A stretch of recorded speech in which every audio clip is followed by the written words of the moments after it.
नमस्कार दोस्तों, खबर विशेष में आपका स्वागत है। रात के 10 बज चुके हैं और आज हम बात करने वाले हैं बिहार के मुख्यमंत्री नीतीश कुमार जिस तरह से अब लगातार 2024 के चुनाव को लेकर पूरी रणनीति तैयार कर रहे हैं कि किसी भी सूरत में भाजपा को पटकनी दिया जा सके। देखिए, कल जिस प्रकार नीतीश कुमार और उनके साथ में तेजस्वी यादव ममता बनर्जी से कोलकाता में मुलाकात किए और वहां से भी उनका कहना था कि बीजेपी को, ममता बनर्जी बोली कि बीजेपी को हीरो से जीरो बनाना है, जीरो पर लाना है। और उसके बाद वहां से अखिलेश यादव के पास पहुंचे उत्तर प्रदेश, लखनऊ एयरपोर्ट से सीधे समाजवादी पार्टी के कार्यालय बिहार के मुख्यमंत्री और उप मुख्यमंत्री नीतीश कुमार और तेजस्वी यादव दोनों पहुंचे और अखिलेश यादव के साथ प्रेस वार्ता में शामिल भी हुए और वहां पर भी चर्चा हुई। अखिलेश यादव ने भी इस बात की जिक्र करते हुए उन्होंने कहा कि हम नीतीश जी के साथ में हैं, लेकिन एक बात जो नीतीश कुमार कह रहे हैं कि हमको प्रधानमंत्री नहीं बनना है, हम केवल सभी विपक्ष पार्टी को एकजुट कर रहे हैं, सभी को एक साथ ला रहे हैं, जितने भी विपक्ष पार्टी है, विपक्षी दल है, उनको एकजुट करने में लगे हुए हैं और हमको यह नहीं चाहिए। यानी कि सीधा कल उन्होंने कहा कि हमको प्रधानमंत्री नहीं बनना है। तो आखिरकार नीतीश कुमार इतने जोर शोर से क्यों लगे हैं? अब देखिए, कई लोग यह बात कर रहे हैं कि नीतीश कुमार तब इतने जोर शोर से क्यों लगे हैं भाजपा को हराने में, अगर उनको प्रधानमंत्री नहीं बनना है तो फिर नीतीश कुमार इतने क्यों बेचैन हैं।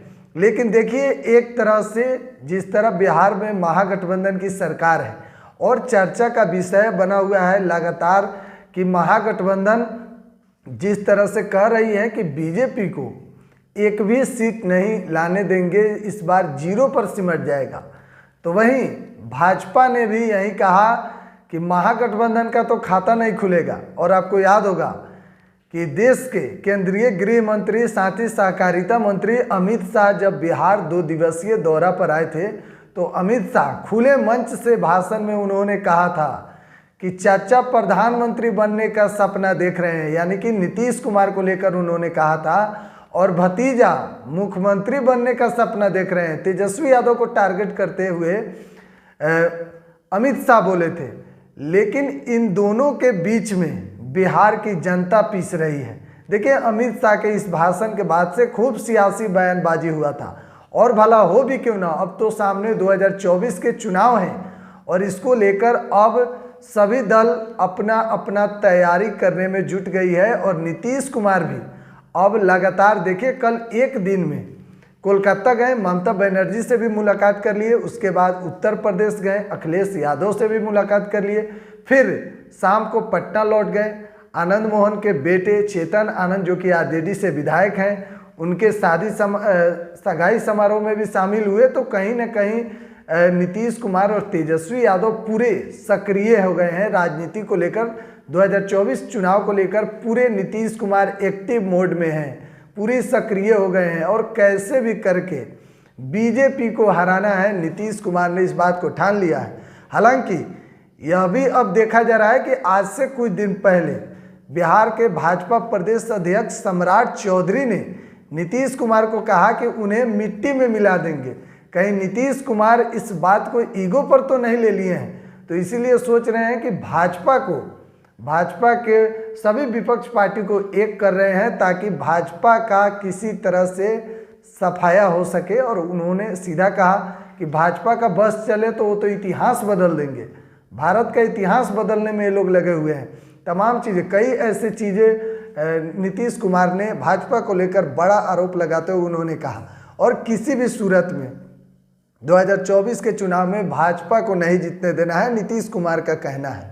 लेकिन देखिए, सारा विपक्षी दल को एकजुट करने में लगे हैं। हालांकि कितना सफल होते हैं, क्या पूरा बात होता है और कहां तक 2024 की राजनीति जाती है। देखिए, 2024 में होने वाला है दिलचस्प मुकाबला। हम इसलिए कह रहे हैं क्योंकि पिछली बार के चुनाव में और इस बार के चुनाव में बहुत कुछ का अंतर है। इस बार सब कुछ आमने सामने है और आर पार की लड़ाई होगी और बिहार की जनता देखेगी कि कैसे बिहार में 2024 के चुनाव में एक तरफ जहां महागठबंधन तैयार है और दूसरी तरफ बीजेपी। अब देखने वाली बात होगी, ऐसे कई ऐसे लोग हैं जिन पर अब सवाल उठ रहा है कि इन लोग ये जितने पार्टी हैं किनके साथ में जाएंगे। देखिए, एक तो महागठबंधन में जीतन राम मांझी के पार्टी है हिंदुस्तानी अवाम मोर्चा, और विकासशील इंसान पार्टी है जिसके सुप्रीमो मुकेश सहनी है, और चिराग पासवान लोजपा रामविलास के राष्ट्रीय अध्यक्ष हैं। इन सबों को लेकर चर्चा हो रहा है कि आखिरकार, हालांकि महागठबंधन में अभी हिंदुस्तानी अवाम मोर्चा है, लेकिन इन दोनों को लेकर विकासशील इंसान पार्टी के सुप्रीमो मुकेश सहनी और चिराग पासवान को लेकर चर्चा हो रही है कि हालांकि ये लोग एनडीए में रहेंगे या फिर महागठबंधन में कहीं शामिल ना हो जाए।